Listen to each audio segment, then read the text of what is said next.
And we're live. Yay! Hello, everyone. This is going to be the live show discussion of The Path of Daggers by Robert Jordan, which is the 8th book in the Wheel of Time series. This is part of our Wad-along or Wheel of Time read-along. So hopefully, if you are joining us, you've read the book because we are definitely going to be going into spoiler territory. Oh, and then I got some light. Yeah. It'll go away soon, so we'll see. All right. You want to start with some overall thoughts, impressions? Okay. I feel like this one was probably the most forgettable to me for some reason. I felt like not as much happened in it.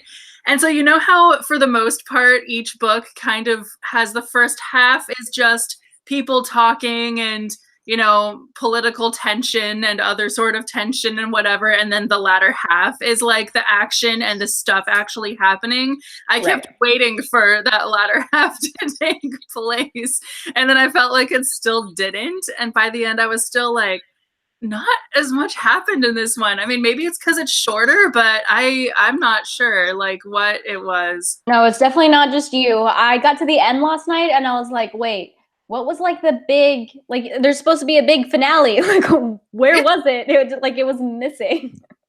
I thought the Like same something's thing. supposed to happen, but like nothing happened. And I I also mean, felt I guess it was supposed to be like when the Ashaman like attacked, like, you know, flipped around and attacked him, and like that was supposed to be the big thing, but it didn't. I don't know. It just wasn't as epic as any of the other endings that we've had so far. yeah, I also felt like more of the book sort of centered around characters who are not the main characters. We saw like not as much of the main characters Mm-hmm. in this one at all. Yeah, we didn't see Matt at all, did we? No, we didn't. We saw Nynaeve like once or twice. Yeah. Yeah, it was kind of weird. Like there was a lot less of several of the characters, so that was kind of weird. Although we did see a lot of Egwene, I feel like. I feel like there was a lot of Egwene. And we did see Nynaeve and Elaine more at the beginning, like in the first half, because, they did the whole Bull of the Winds thing and like leaving Ebu Dar with the Shan-Chan like right on their tails and stuff. So that was all in the beginning. But then the second half, like we didn't see them very much at all. And we saw Perrin like a handful of times, a little more at the end, I guess. Yeah, for this one, I feel like the pacing was really off. I think this is where people tend to agree that the series really slows down a little bit for a few books. So unfortunately, I think it's going to be like this at least for one more book, if not two, and then I think it ramps back up again. So it's just something that we've got to get through a little bit. Yeah. Yeah, so those are similar to my overall thoughts. I actually ended up giving this one a 4 because it was slower, and I was enjoying it when I was reading it, but there just wasn't anything that was like really big impact. Like I said, when I got to the end, I kept thinking like, I was like, where's the end? Like, where's the big battle? Like, what's the big thing that happens? And it was just like a bunch of like smaller things that I feel like happened throughout the book. I just didn't see like a really big overarching arc to the story in this book. I feel like a lot of times, Rand has like a big battle at the end, but even like some of the other characters, they'll either have their own big like thing that happens, or somehow he will tie them together, which is always cool to see how they like tie together when they're in different parts of the world. But like that totally didn't happen in this book. Yeah, I also felt like there wasn't really an overarching arc of the story to this book either.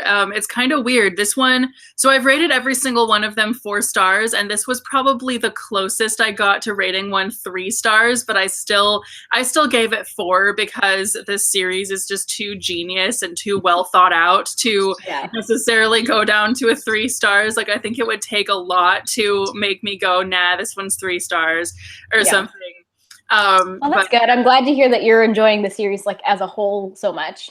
Yeah, I definitely am. I think that yeah, like I said, it's just really really well thought out, and obviously took a lot of planning to even get out. So yeah, it's crazy. Yeah, I agree. Definitely. That's one of my favorite things about the series is that, I mean, you can go back and reread it and see all of these little seeds that he's planted along the way. I definitely saw some things planted in this book that are coming up, which was exciting, but can't talk about that yet.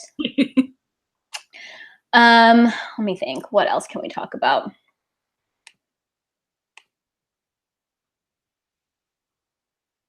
So I do like that the Shanchan played a bigger role in this book.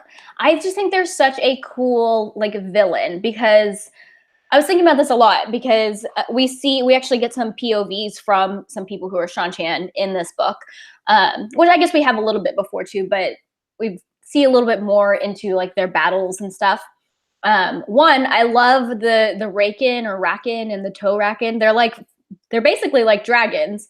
I know that I said in like my intro to the series video that there are no dragons, and someone had commented like, well, what do you think that the Raken and the Toe Raken are? Like, they're basically dragons, which is totally true, but they're not called dragons. And the reason why I had said that in that video is like Rand gets dragons tattooed on his arms or whatever. And those are described as being very much, to me, they seem like the like typical Chinese dragon, like the really long and skinny one. So because they were calling those dragons, and the Toe Raken and the Raken are like, they're very different looking, it sounds like. I didn't really consider them to be dragons, but I like that they're like dragons. And they actually remind me of, have you read Naomi Novik's Tremere series?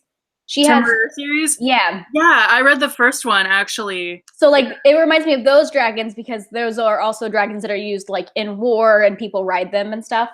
Although I don't think these ones like talk or anything, but I really like seeing the Shanchan and seeing like those dragon-like creatures.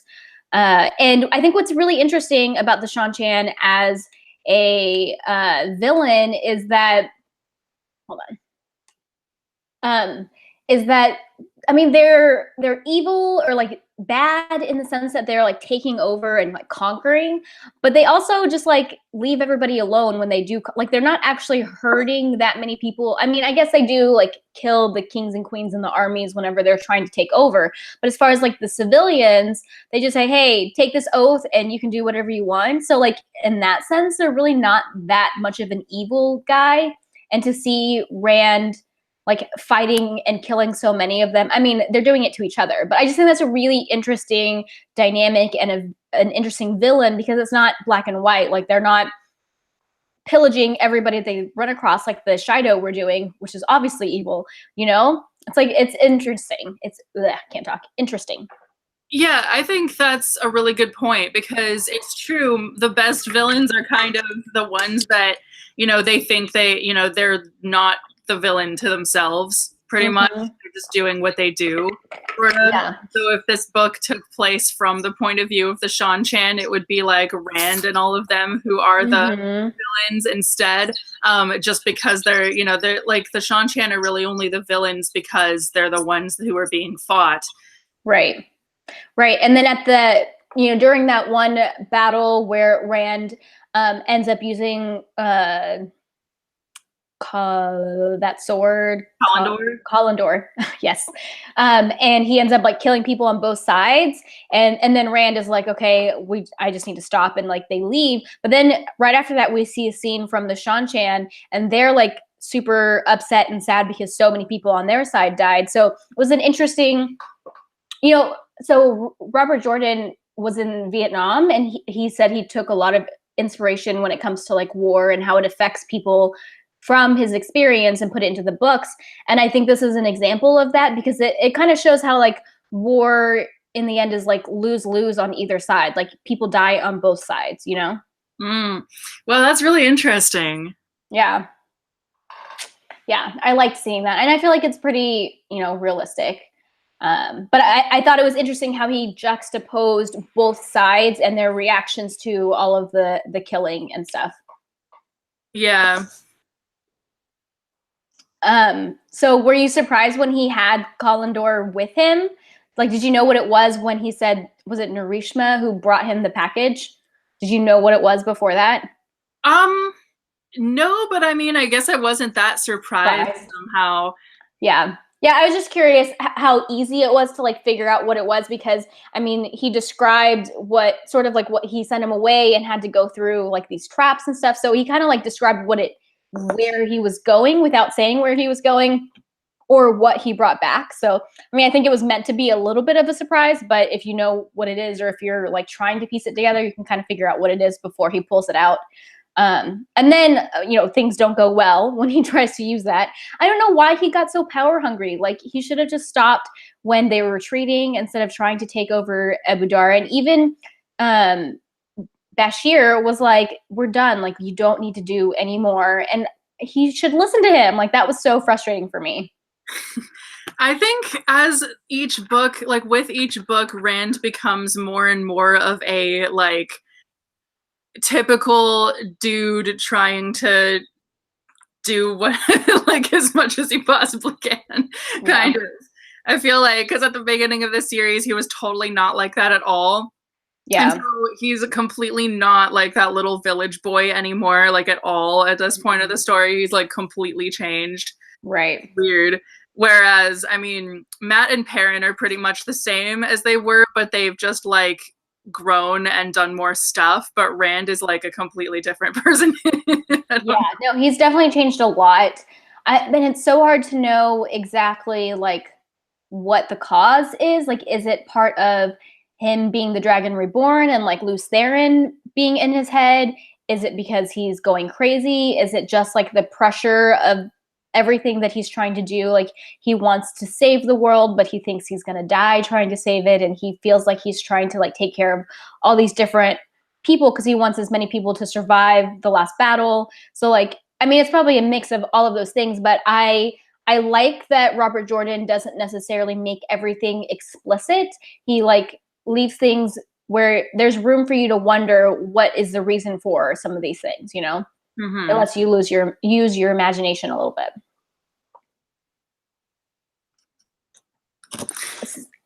So I knew that it was going to be Collindor that he had, like when it was delivered, I knew exactly what it was, but I didn't remember that things were going to go so badly when he tried to use it. And so when he did, I got really sad. I was like, oh no, he killed all his own people. What do you think is the reason why when they're around Abu Dar that the power was acting so weird? I think I have a theory, but I just want to know if it's the same as yours. I didn't really think about it. I don't know. I mean, okay, so in the beginning of the book, you know how Nynaeve and Elaine, like they escaped Abu Dar. They went to the farm, and then the Shan-Chan were like coming to the farm, and so they had to leave, and they traveled again. And Elaine was the one who made the gateway, and then she was like, "I need to take it apart the same way Aviendha did." Do you remember that part where she had to like unweave it instead of just like letting it go? Because if she left it, then there might be someone who could read the residues and follow them.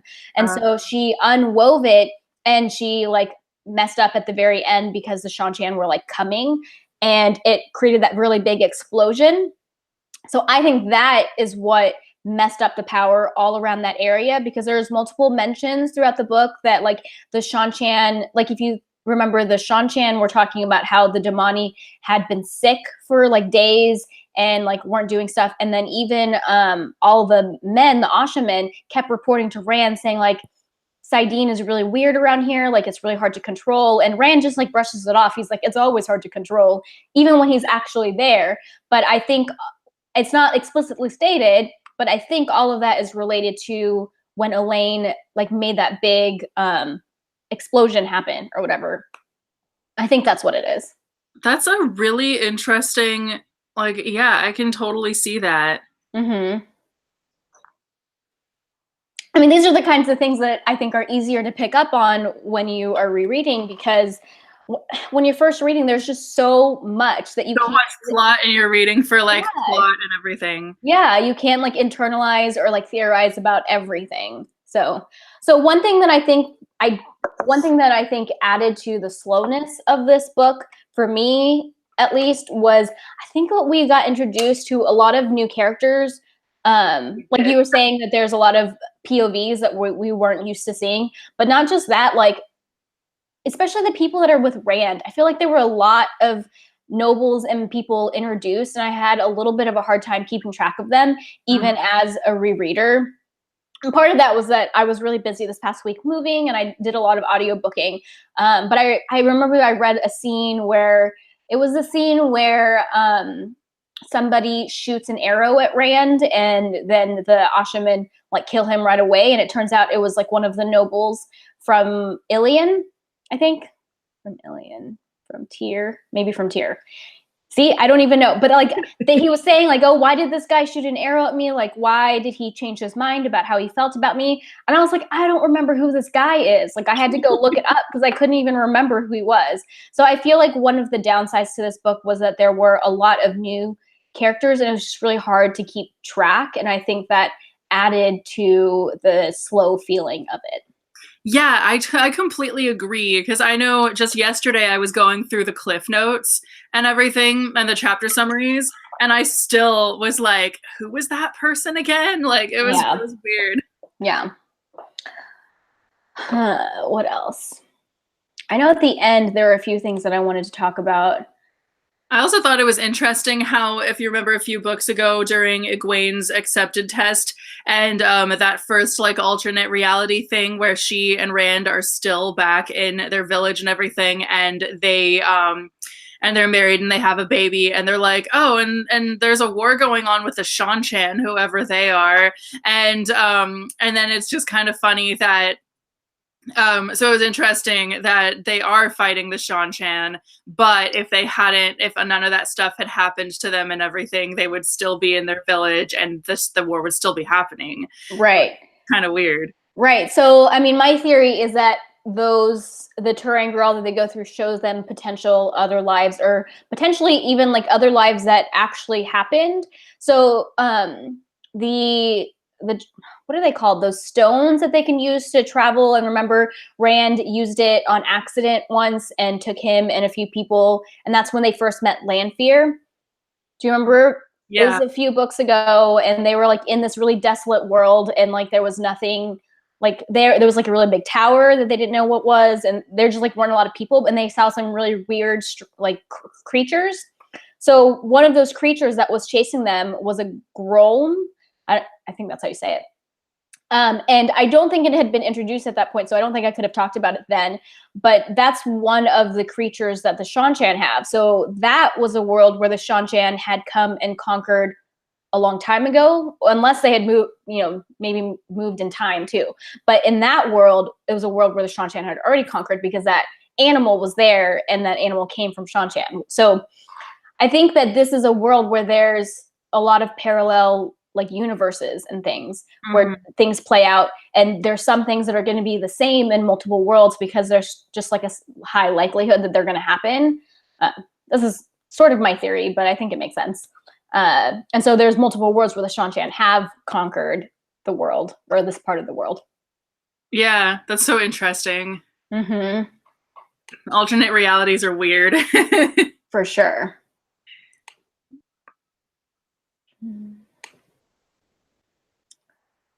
Cool. I was just checking the chat, see if there's anything there. Nothing yet. So what do you think about this like tension between the kin and the Aes Sedai? Like some of the kin are like really eager to become Aes Sedai, even if they have to go back into the novice books. Some of them are like, we've lived for a long time without the Aes Sedai, and like we're just fine, and there's more of us than there are of them, so like why do we need to listen to them? I think it's a really interesting dynamic that they've got going on. Yeah, I think that is really interesting. It's pretty weird because you would it's kind of weird that any of them even do want to become Aes Sedai, because it would mean kind of starting over, even though they actually might know more than Yeah, you would think that. But I think for some of them, I wasn't saying, were some of them kicked out of the tower? Maybe not. But I think that they all have just put Aes Sedai and the White Tower like on this pedestal like their whole lives. And so some of them are like, this is what I have always wanted, and I don't want to have to like hide being able to channel. And then other people are like, I'm older than all these Aes Sedai. I think it's funny that so many of them are older. I think it was one of the, it's like, can't say names, Adialis, and the two old twin sisters that were with Elaine and Nynaeve. One of them was saying that one of the women who admitted to being a novice runaway was a novice before, or like when she was an infant or something, which is crazy because Aes Sedai lived for so long. But do you have any theories about why the kin women are like living so much longer than Aes Sedai? I kind of wondered if maybe it was just the fact that the Aes Sedai put themselves in so many more dangerous situations where they're more likely to get killed and stuff like that. Maybe like part of it's because they don't hide the ability to channel, or it might have to do with how much they're channeling, like if they're not doing it as much or if they're doing it more. That sort of thing. But yeah, I sort of had it in my head that maybe just the fact that the Aes Sedai are totally just out there and they're putting themselves in like dangerous situations where, because we don't really see anyone really, and hardly anyone in the series die of old age or anything anyway.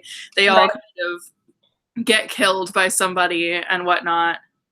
Yeah, that's a good point. I think that I do think that Aes Sedai die of old age sometimes because everyone thought that Cat Swain was dead because she was so old, you know? So my theory is that it has to do with maybe how often you use the power, like because Aes Sedai use it more often than they age. Like if you can use the power and use it some, then you're going to live longer than normal. But if you use it a lot, maybe you still age faster than if you don't use it a lot. I don't know. I don't know if it's something that's ever like really explained or not. So we'll see. Yeah. It makes me wonder about the Aiel and the Windfinders because they're also non-Aes Sedai who have been using the power, and I don't think we've gotten any clear indication if how long they live and if they live any longer than Aes Sedai do or not. So maybe we'll find out later. Yeah, maybe. That's really interesting for sure. Yeah. So someone in the chat said hello and said that this book, Path of Daggers, is a book that they can't remember very well. And I don't blame you. I think we're going to have a hard time remembering it too. I don't blame you either. Yeah, there's just not like a really strong story arc. Like I can tell you, like Lord of Chaos, the big thing is, you know, Dumai's Wells. And I can't remember off the top of my head. But like each book before this, I feel like I can tell you what is the point of that book. Like what is the big thing? But for this one, I really couldn't tell. You know, and so in the beginning, like in the first quarter of the book is when they do the weather thing with the Bowl of the Winds. And I feel like that could have been a good finale to a book. Like, why is that the beginning of a book? Yeah, that is kind of odd. Isn't that weird? Yeah, because it would have made a better finale of a book. So I've been looking forward to them using the Bowl of the Winds for a couple books now. Like, I literally thought that was going to be the end of a book 2 books ago because that's when they first started looking for it. And I was like, okay, this is where this book is going, is like, we're going to find the Bowl of the Winds and we're going to use it. And then in that book, we didn't even find it. And then in the last book, we finally find it and I thought we were going to use it and we didn't use it. That's pretty insane. Yeah. Oh, the person in the chat said this book is mostly full of character improvements, and I agree. I think this book has it's a lot of setup and a lot of character development sort of stuff, which, you know, in some ways is necessary. And I could see a lot of things being set up for, I think, the next book, or at least set up in the future. Like I said, I saw seeds being planted for things that I know are coming. I just don't know how soon they're coming. Because like I said, the Bowl of the Winds took like 3 books before it actually happened when I first thought we were going to get there. Yeah. I'm just looking through chapter stuff to see what else we can talk about.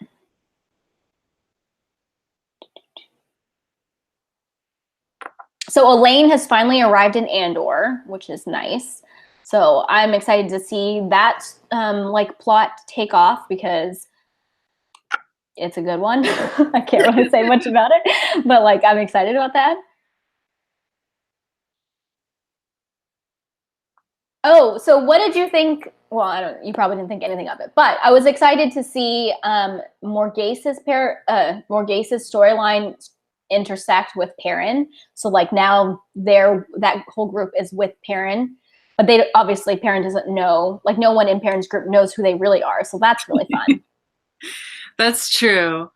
And Morgase and Talonvor finally kissed for the first time, which was exciting.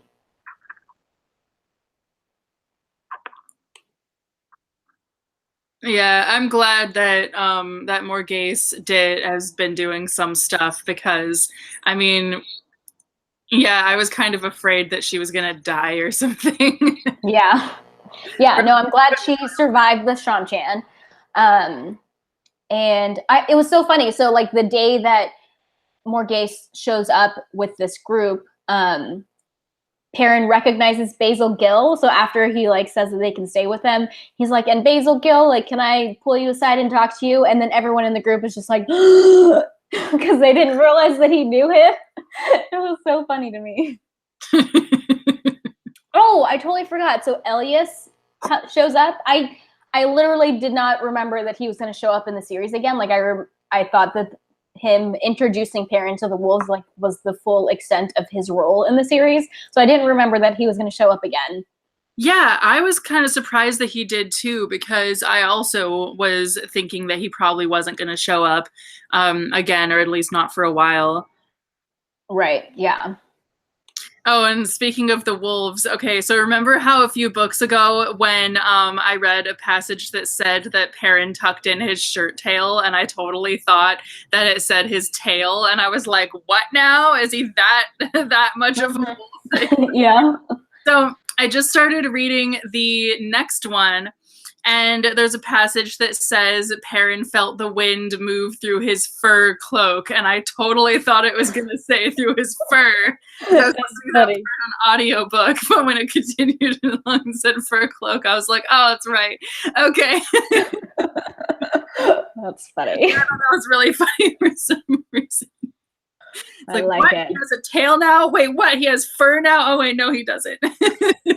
It's just wishful thinking. You wish he was more wolf-like. They're thinking he's going to become a shapeshifter or something. Right? I don't even know. Okay, let's see.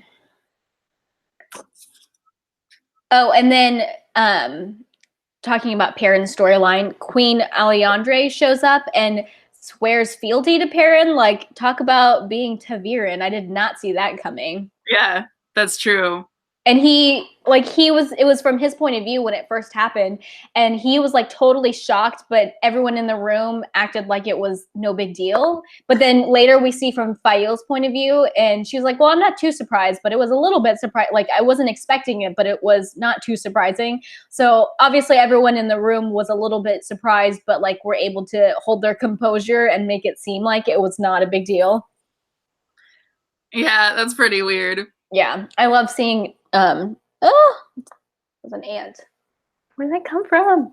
I love seeing Taviran in action and like seeing weird things happen around them. Mm-hmm. I also thought it was funny that a lot of people seem to be following Fael more. Like people are, yeah, she's more in charge than she lets on. And that whole, yeah. Not like no one else really knows. She has that like wannabe Aiel group following her, the Chuff Fael people. Yeah. That's like I don't know why they like want to follow her like that. I mean, I think it just like happened naturally, but it happened sort of off page. Like Perrin left and came back, and these people were like obsessed with her. Interesting. Yeah, it's funny. Okay, so then we have a few point of views from Savannah or like their camp, and I think we learned at the end of the last book that Galena was with them. Like she was captured after Dumai's Wells. And Savannah makes Galena swear on an oath rod, which was really interesting because we know that Galena is Black Aja, right? But now she's sworn on this oath rod to do whatever Savannah says. Because the Black Aja are freed from all their oaths, at least that's our understanding. Like we know that they can at least lie. So she she was freed from her oaths, but now she has this new one that she has to follow. So I thought that was an interesting plot point. Oh yeah, and then we saw a scene from Mogideon. She visits Grayandal to tell her who that Moradin is Nabliss. And so she is with this other woman that we've never met before, and they're calling her Syndane or Syndane with a C. It's like Cyndane. And I don't know who she is, but what I do think is that she is the other person so Moradin has 2 of those mind boxes. Like when Mogideon saw him having her mind box, it said that he had a second one. And the way that they were acting in that scene, I feel like the second one is this Syndane person, but I don't know who she is. Like, I don't know. It's driving me crazy that we don't know who she is. Yeah, really. Like, I'm almost expecting that someone's gonna turn out to be Lanfear in disguise at like any point in the book. Right? Yeah. I mean, we've got a few people that we like don't really know who they are. Like Moradin, we don't really know where he came from and who he is, and somehow he's Nabliss, even though you would think it would be one of the Forsaken that was made into Nabliss. I mean, maybe he is one of the Forsaken, but we don't know who he is. And then you have the Syndane lady, and then you have Arengar and Osengar. So we know that Arengar is with Elaine, not with Elaine, with Egwene, pretending to be Halima. And I think in this book we get some pretty clear confirmation that Halima is actually a man somehow, or like has the soul of a man, because it says something about when she used to be a man. And we've known for a little while that this person can channel Sidene. So that makes sense that like at some point this person was a man, but somehow, I don't know if they were reborn into the body of a woman and can still channel Sidene or what, but we don't know who exactly that is, just that they used to be a man at some point. So many mysteries. Mm-hmm. All right, let's see.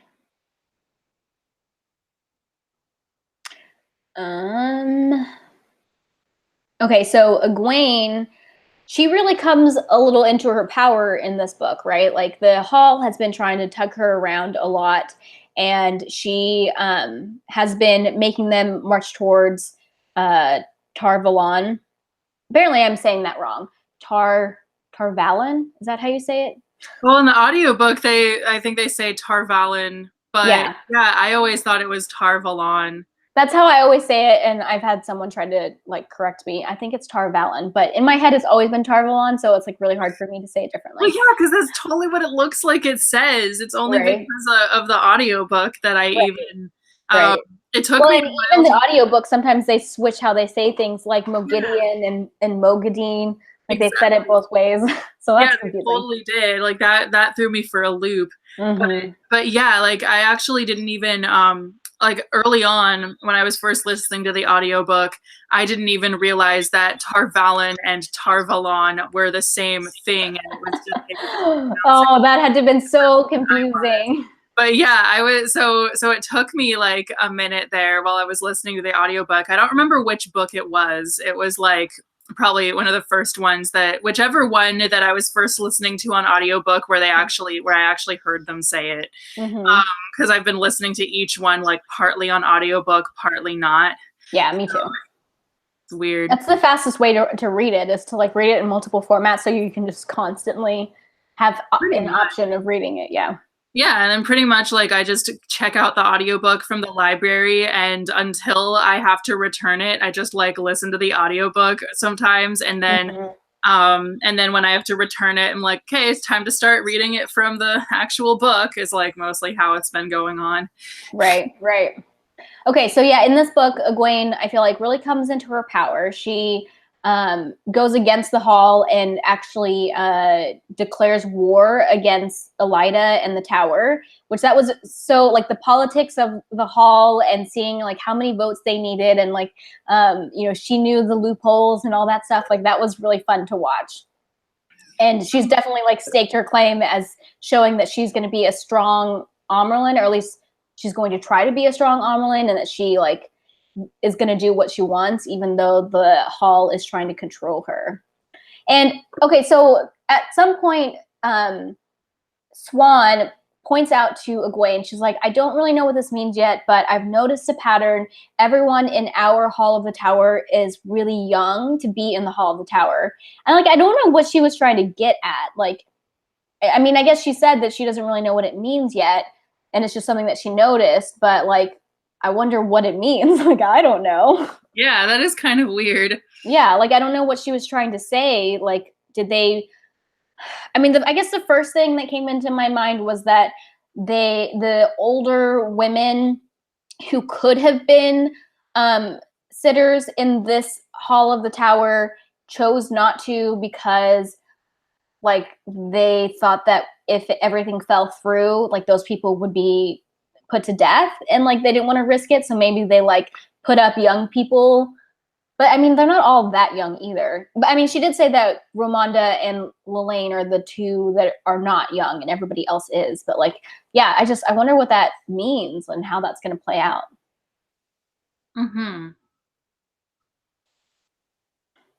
Someone in the chat said, as someone who hasn't listened to the audiobooks, I never knew how anything was pronounced in Wheel of Time while reading, which is true. When I very first was reading the series, I definitely just like made up my own like pronunciations and stuff. So I learned a lot of the pronunciations from the audiobooks, but I also have in the past looked at the glossary in the back to try and like say things correctly, but it's really hard until you get used to hearing it. I mean, honestly, it's a book that you read in your head. Like if you say the words wrong, I know I get corrections in some of my videos and I appreciate it. Like I want to try to say things correctly, but in the end, like it's just a fantasy book series. Like it doesn't really matter. At least that's my opinion. Yeah, kind of like the fact that the audiobook even switches around how some things are pronounced. Like the whole thing with Mogideon's name totally threw me for a loop. I was like, are they talking about the same person here? Like, what the heck? And I mean, yeah, think about how many book series out there have crazy names. Yeah, well, and sometimes the audiobooks get them wrong. Like the Lunar Chronicles is really good on audiobook, but I learned I read somewhere that they pronounce the robot's name wrong, so it's Iko, and in the audiobook they pronounce it Iko, and that's how I'd kind of pronounce it, but I think it's actually Eco. Yeah, because I totally pronounced it Eco, and I think that's more correct, like that's more Japanese or whatever, but it's in the audiobook they say Iko, so like they got it wrong. Weird. Yeah. I remember when I was first reading like Throne of Glass or something, and I could not pronounce anybody's name in it for the life of me. And I pronounced Kale's name as Chow. And I even showed my husband, we weren't even like married at the time, but like I showed him, I'm like, how do you think this is pronounced? And I showed him Selena's name, and he was like, I don't know, Kalina. Yeah, no, those are definitely hard to pronounce too. It's funny, in one of my videos, like in one of my book diaries, I think the second one that I did, I was filming some of those clips. I was like on a family vacation road trip thing, and I was filming some of the clips in the car, and my husband was driving, and I was like talking about all the characters, and I like said the name Matt, and he interrupted me. He was like, hold on. You have all of these random names that are really hard to say, and you have a Matt? And I was like, well, yeah, but it is spelled differently. It only has one T. Well, and his full name is Matrim and not like Matthew or anything like that. I should have told him that. But yeah, that's so true. His full name is Matrim, which is different. But yeah, that is really funny because yeah, sometimes you're like, everyone's name is like something crazy with a whole bunch of apostrophes and hyphens, but then you have like Olivia or something like that, and you're like, super simple and normal. Yeah. Like, I don't even know. Yeah. Okay, let's see. I'm just going through the different chapters. So we already talked a little bit about how I like that we got more point of views from the Shan-Chan because it kind of humanizes them a little bit and we get to see both sides of that. And then we got a little bit of insight. Oh, this was so fun. Well, fun for me. Hold on, let me check the chat real quick. Someone said pronunciation in fantasy books sometimes are problematic. I totally agree. So we were in the tower with Elida. So we start out in Elida's point of view, and she's like trying to, she feels like she's more in control because Alviren, I guess, has disappeared for a few weeks. But then she shows up and kind of takes over again, and then forces Elida to get not a whipping, but like she gets punished by the mistress of novices, which was interesting. And then Masana was not happy that Alviren did that. She thought that Alviren like took it a little too far or whatever. But that was interesting. And then we get a point of view from Sain. I think that's how you say her name. So she is the woman who Elida went to and was like, I want you to look for treachery in the tower, because basically she wanted this woman to investigate Alviren and prove that she's a traitor. But then this woman, Sain, thinks that she's asking her to root out the Black Aja. And so she rings in one of her oldest friends, Pavara. And so we haven't seen them since the last book where they agreed that they were going to start looking for the Black Aja. So we get a chapter where we find out how they have decided to do this. And that's because they're going to use the oath rod and make people re-swear the oaths and say that they're not Black Aja. So the first person that they do this to is someone that they think has lied to them. And it's because she's one of the spies from Salidar that we recently learned about. So then the Salidar Aes Sedai get revealed to these people. So they're obviously going to try and get the Salidar people on their side by using the oath rod. But there are 4 women. I'm looking at my notes. And I don't even know who these Aes Sedai are. Saren, Talene, Eureki, and Dosine. They were all current sitters of the Hall of the Tower that's in Tar-Valon. And one of them turns out to be Black Aja. Like, how crazy was that?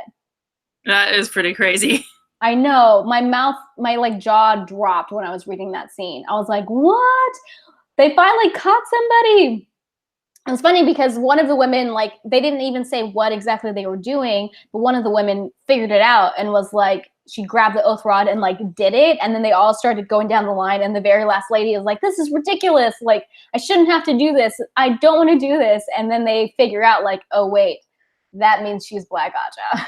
And then at the end of that chapter, we see some Ashamen, and they are bonding the Red Aja, or like whatever Aes Sedai they run into, I guess. Like, that was crazy. What did you think about that? Did you catch on to that it was Ashamen bonding Aes Sedai that they run into? No, not really.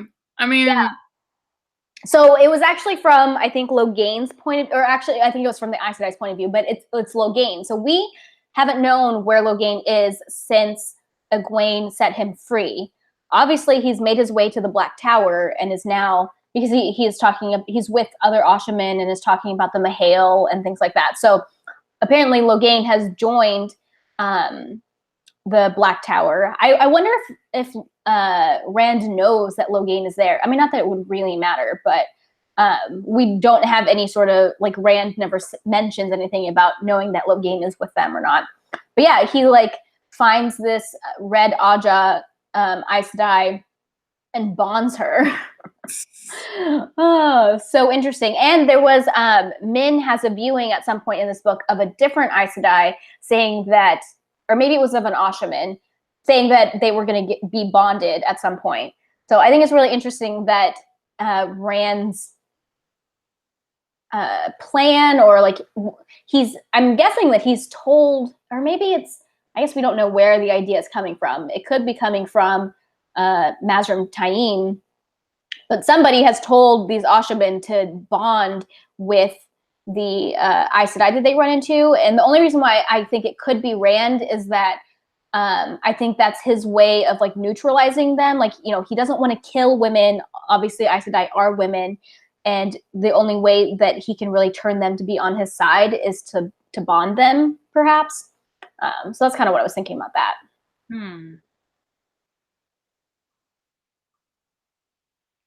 Mm. Oh, and then we also had a chapter where Adielis, one of the old Aes Sedai that's with Egwene or with Elaine, I always get their names mixed up. I wish they weren't so similar. They're really similar. Yeah, and Ispan, who was one of the Black Aja that they had captured, were killed by someone presumably in the group because they drank like something that was poison. And her sister said that they wouldn't have drank something if it wasn't someone that they knew that gave it to them. So that's interesting. They have a black someone, or I guess I can't say black sister because we don't know if it's one of the Aes Sedai, but they have a dark friend with them in their group, and I wonder who it is. Do you have any theories? Not really. I have a theory, but I don't know if it's tainted by some knowledge that I like don't actually remember. You know what I mean? Like I think I know who it is, but like I don't know if that's because I read it in a later book and I just vaguely remember, but I don't know. So I'm not going to say anything, but I do have a theory. Someone in the chat asked if this was our first read through of the book. So it is your first read through, Roya. But me, I haven't ever finished the series, but I've read, I think, up to book 12 before. And some of the first early books I've read like 4 or 5 times. But now I'm getting to the point where I think I've only read it 1 or 2 times. And so I don't remember all the details. I remember some of the big plot points, but not a lot of the details, and they're, you know, things that are fuzzy. So hopefully that answers your question. But I think that's one thing that's cool about this like live show series that we're doing is like it's cool to see your perspective as a first time reader, and then like me, because I know some things but I don't know everything. It's kind of fun to piece it all together. Yeah, I think that is really fun that way. Yeah. Okay, so then, you know, towards the end of the book, we have the rogue Ashaman who start to attack the palace. Were you surprised that one of them was Dashiva, who has been with Rand for a while now? Yeah, not I was kind of surprised. But really like not that much about this book. These books surprise me anymore. Yeah, you're just like prepared to I'm pretty prepared for like literally anybody to be a dark friend or anything. I mean, that's probably a good way to go, definitely. Pretty much, yeah. Oh, actually, that reminded me. In the prologue, so we're gonna jump back to the prologue real quick. There is a scene we see from Varen's point of view a little bit, and she does something similar to compulsion on some of the sisters. I thought that was like weird. I was like, what are you doing? Because I know some people have been suspicious of Varen in the past, but I think in most instances, like she doesn't come across as being suspicious to me. So, but that I thought was a little suspicious. I was like, because I mean, people aren't supposed to know how to do compulsion, but even if you did, like it's sort of against the Aes Sedai rules. Like it's really frowned upon. Like you're not supposed to try to control people. And for her to do that, I was like, that's kind of suspicious. Mm-hmm. But then that's the only thing we saw of her, and then we didn't see her again. I mean, I think part of what we're struggling with is that at this point, there's so many plot lines and they've all like diverged that it's hard for him to make a coherent story in one book.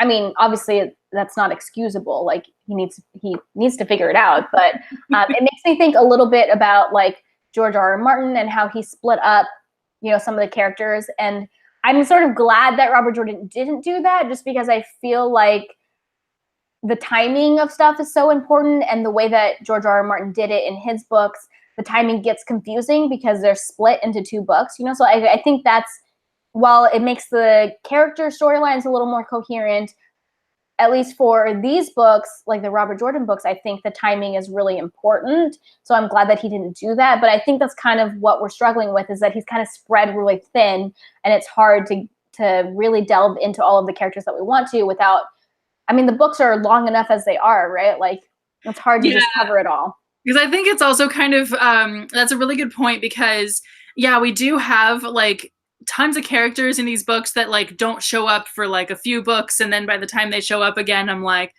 was that same person, or like who was that again, or whatever. But Yeah. I think that if these books, as they are, if they were split up to like characters' points of view, each chapter would be really short or something like that. It would be like really weird.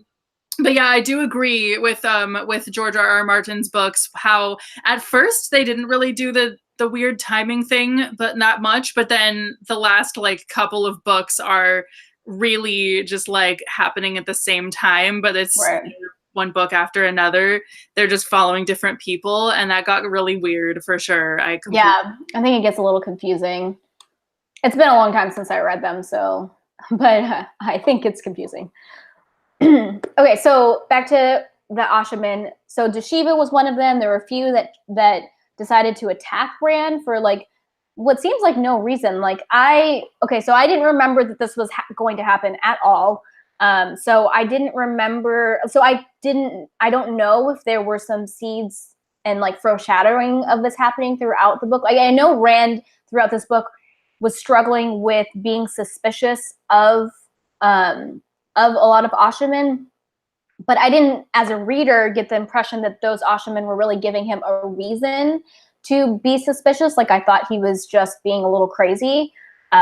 Maybe he wasn't, because obviously some people did turn on him, but this whole situation is suspicious to me. Like I don't know why they turned on him and who is really the leader, who told them to do this. I have a lot of questions surrounding this. I'm sure we're going to learn more soon. Oh, and then something really sad happened, right? So during this attack, Rand puts one of the Ashamen named Moore in charge of like protecting Min. But apparently during the battle and everything, he goes crazy. And at the end of the book, Rand has to poison him and like put him to sleep. Like that was really sad. And I felt so bad for Rand because I know that hurt his heart a lot, you know? Mm-hmm. That was tough to watch or to read. Oh, and then we have a chapter, this is coming like the second to last chapter, Perrin. So I think that chapter 29, where the rogue Ashaman attack the palace, like that, I think that's supposed to be like the big climax of the book. Didn't feel very climactic. I actually, like when I closed the book, I was like, wow, that was anticlimactic. Like what happened at the end? But then after that, we have a chapter with Perrin, and he meets with Masema. We kind of see how crazy Masema is. And then it switches to Fail's point of view because he has left Fail behind at the camp. And Fail, Alliandre, who's a queen, oh my gosh, and Mygdin, who is Morghese, also technically a queen, and then Chiad and Bane, or Chiad and Bane, the Aes Sedai, not the Aes Sedai, the Aiel, oh my gosh, so many words. They're all kidnapped by the Shido and by Savannah. So a couple books, I think in the last book, I started to remember that this was going to happen, that they were going to become Savannah's slaves or whatever. But I totally like didn't know when it was going to happen or exactly how it was going to pan out. So I didn't realize it was going to happen now. Well, actually, I think I had an inkling when Perrin said that he left Fail behind to go see Masema. I was like, oh, is this where it happens? And it was. So they get kidnapped or like taken prisoner by Savannah, and that is going to be a very interesting storyline coming forward. And then it also ends with Egwene opening the gateway to take her army to Tar Valon. And so that is going to be a big part in the next book, I'm sure, and that'll be really interesting to see how that all pans out.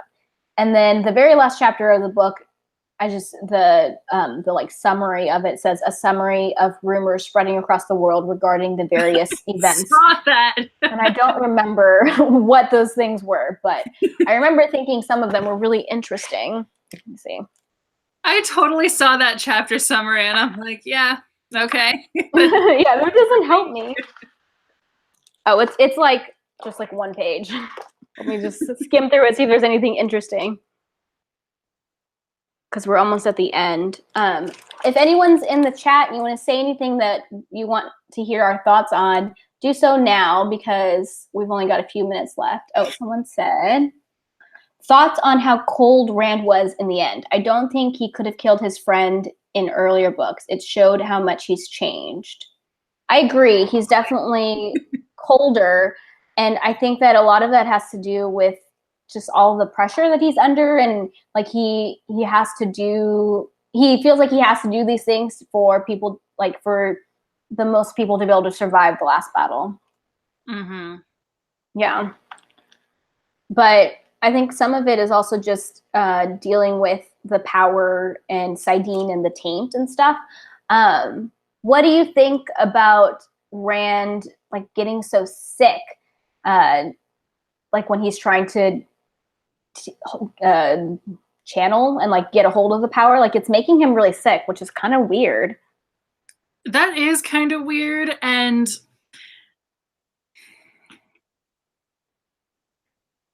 yeah, nothing interesting in that last chapter. My theory is that it's the taint that's making it hard. But it's weird because there's nobody else who's reacting that way. At least it doesn't seem like it.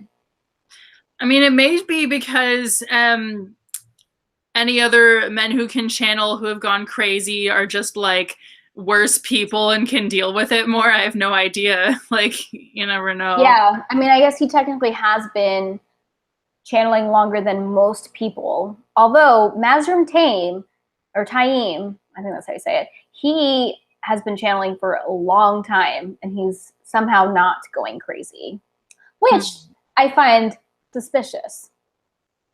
That is kind of suspicious. There have been a few things that make me suspicious of him, but I don't know. I don't know what to make of it quite yet. Well, I mean, you got to be suspicious of a man who can channel anyway in this world. Right. It seems like. Yeah. But I don't like how like power hungry he's. Like he named himself the Mahale. Taim did, and like when he first came to Rand, he was like, "Let's be partners," and Rand was like, "No, you're gonna work for me," you know. So I don't know, he definitely seems ambitious, but at the same time, Rand needs him. Like he has so much going on, he can't be at the Black Tower to do all the things that need to be done. He needs someone who can do that, and Taim can. So I don't know. That's definitely a little bit conflicting about Taim. Like he needs him, but I don't know how much I really trust him, which I don't think Rand really trusts him either. So that's good. Oh, so back to Collindor real quick.